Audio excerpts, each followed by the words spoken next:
এই যে দেখো, ওই যে আমরা গেছিলাম কই সেন্টেন্সে, মূলত এগুলো সব ট্রান্সফরমেশনের ভিতরে। এটা হচ্ছে সেন্টেন্সের কই structure of sentence. Structure of সেন্টেন্সে আছে কয় প্রকার? 3 প্রকার, সিম্পল, কমপ্লেক্স, কম্পাউন্ড। এখান থেকে আমি যাব হচ্ছে ক্লোজে, কারণ ক্লোজের ধারণা ছাড়া এই 3টা আমি সলভ করতে পারবো না। তো গেলাম ক্লোজে। What is close?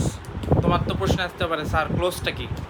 ক্লোজ কিছু না, আ গ্রুপ অফ ওয়ার্ড, যেখানে একটা সেন্টেন্সে তুমি দেখো, একটা সেন্টেন্সে কি থাকতে পারে? 100% সাবজেক্ট থাকবে, কারণ একটা সেন্টেন্স তৈরি হতে গেলে সাবজেক্ট লাগে। সাবজেক্ট লাগলো, ঠিক আছে, বাট তুমি কি কখনো চিন্তা করছো যে সাবজেক্ট আছে, শুধু সাবজেক্টে একটা সেন্টেন্স শেষ? কখনো দেখছো ইউ, আই, আই এইরকম কোনো সেন্টেন্স আছে? আছে। I go, you went there, you went to school.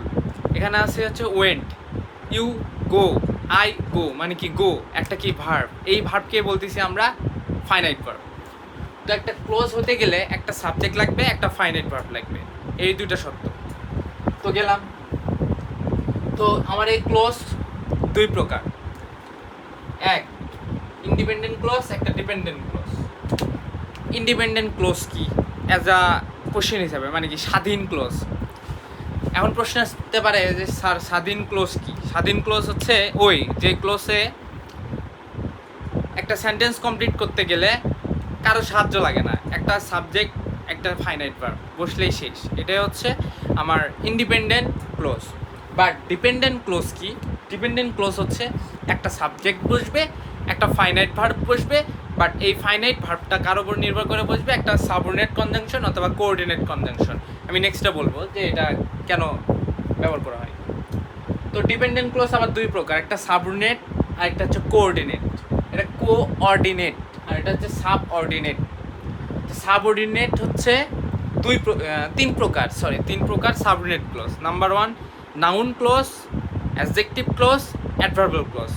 অর্থাৎ যে ক্লোজ আমার, যেই সাবঅর্ডিনেট ক্লোজ নাউনের মতো কাজ করে, যে সাবঅর্ডিনেট ক্লোজ অ্যাডজেক্টিভের ন্যায় কাজ করে, যেই সাবঅর্ডিনেট ক্লোজ অ্যাডভার্বাল ক্লোজের ন্যায় কাজ করে, তাকে আমার সাবঅর্ডিনেট ক্লোজ বলে। ঠিক আছে, তো শুরু করা যাক। প্রথমে আমি যাবো ইন্ডিপেন্ডেন্ট, যেহেতু দেখো এখানে নোট করবা এখানে ডিপেন্ডেন্ট আর ইন্ডিপেন্ডেন্ট। তো আমি ইন্ডিপেন্ডেন্ট কি বলছিলাম? একটা সাবজেক্ট, একটা থাকবে ফাইনাইট ভার্ব, তাইলে আমার ইন্ডিপেন্ডেন্ট ক্লোজ।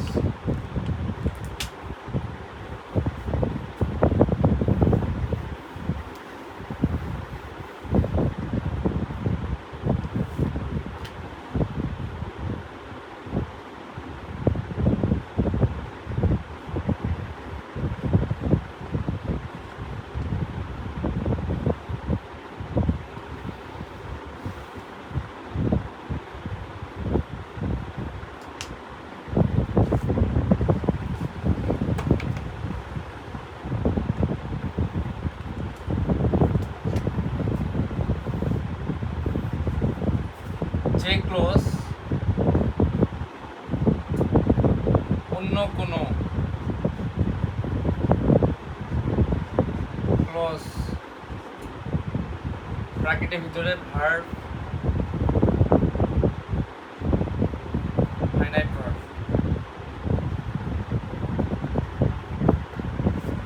সাবজেক্ট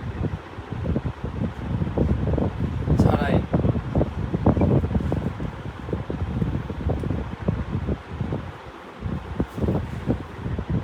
নিজের অর্থ প্রকাশ করে,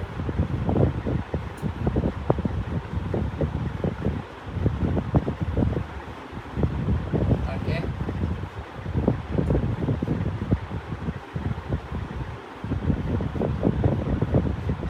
বা ইন্ডিপেন্ডেন্ট বা, this is the final question, যে principal clause, principal clause oblique main close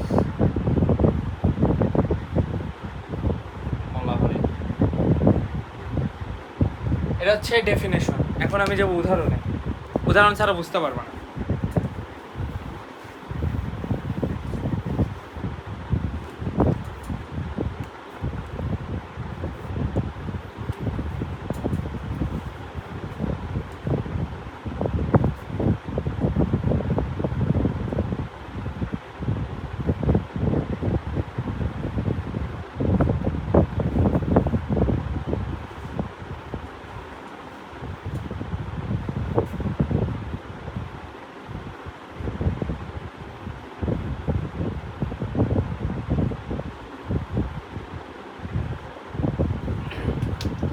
এদিক দেখো, খেয়াল করো, এখানে কি হি সাবজেক্ট, আই সাবজেক্ট, হ্যাঁ, এখানে কি বলছে, একটা ভার্ব, একটা ভার্ব, এটা অ্যাডজেক্টিভ, এটা হচ্ছে অ্যাডভার্ব।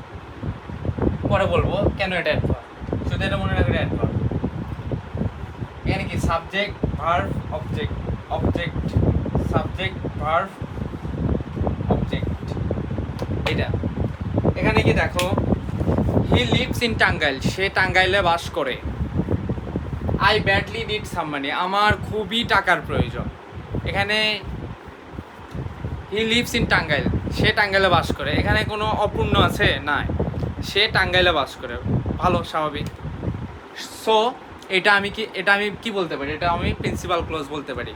কারণ কি, একটা ভার্ব বসবে, একটা সাবজেক্ট বসবে, একটা ফাইনাইট ভার্ব বসবে। তা লিভস কি, তাহলে একটা ফাইনাইট ভার্ব বা ট্রানজিটিভ ভার্ব বলে, এটা অনেক বিস্তারিত, তুমি খালি মনে রাখো এটা হচ্ছে ফাইনাইট ভার্ব। এটাই হচ্ছে আমার সিম্পল সেন্টেন্সের স্ট্রাকচার।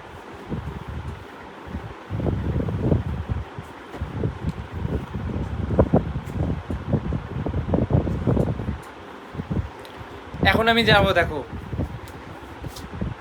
একবারে আমার দুইটা হয়ে যাবে, আমি ক্লসের ভিতরেও সেন্টেন্স ঢুকে যাইতেছি। সিম্পল,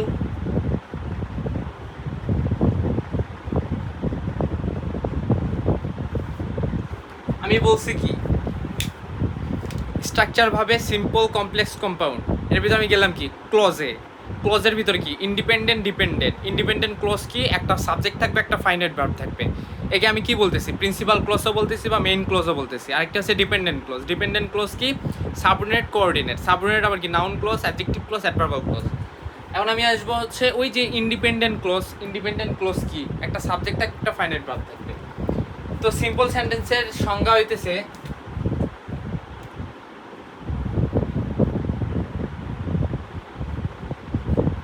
যে সেন্টেন্সে ইন্ডিপেন্ডেন্ট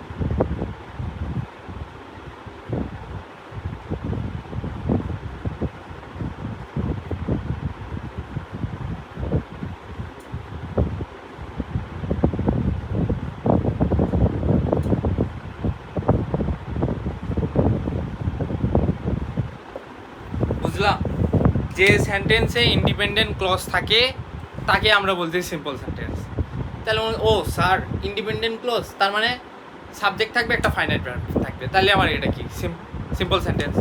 তাহলে আমি বলাই যায় যে উদাহরণ দিছিলাম, হি লিভস ইন টাঙ্গাইল।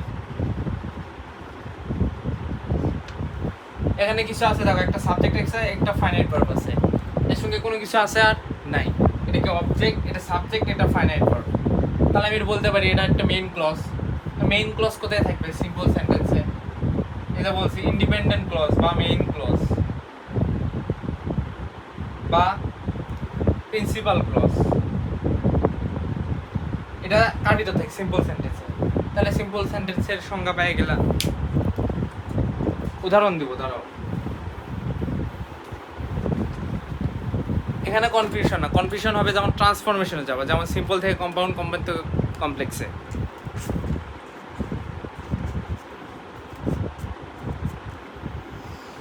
ভালো কথা, এখন যাবো আমি ডিপেন্ডেন্ট ক্লজ।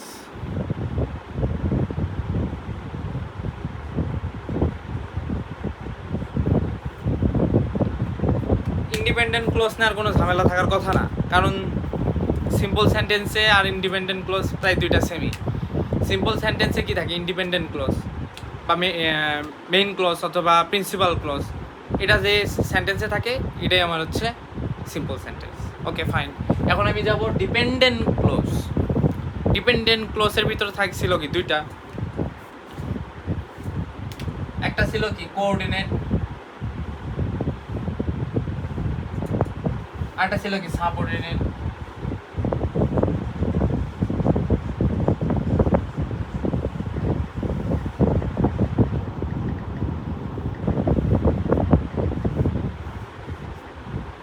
তোমার আমি বোঝার সুবিধার্থে একটা কথা বলবো যে এখানে কোঅর্ডিনেট আর